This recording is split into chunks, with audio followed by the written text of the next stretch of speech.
Picture this, you're standing in the middle of a war duking it out, and then you do something so wild that without firing a single bullet you take out 5,000 guys and wound another 15,000.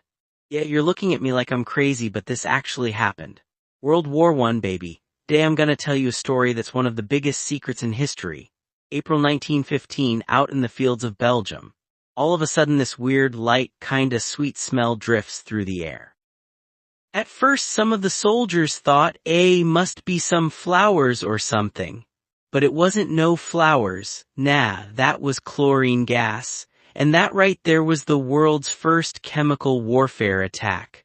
Germany was the one pulling the trigger on the 22nd of April 1915 near Langemarck. Round 5 in the evening the wind was blowing straight toward the French and Algerian troops, so the Germans cracked open 6,000 cylinders and dumped 168 tons of poisonous chlorine gas right at them.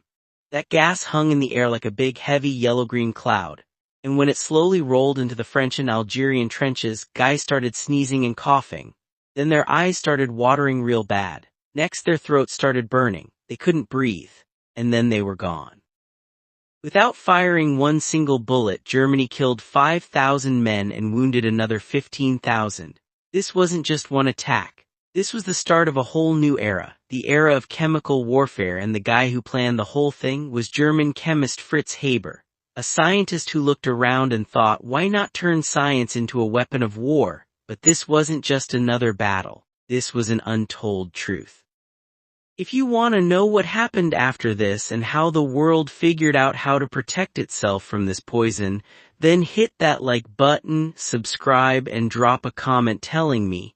If you were stuck in that trench, what would you have done? Next video, the story of mustard gas. Till then, stay with Lost Chronicles.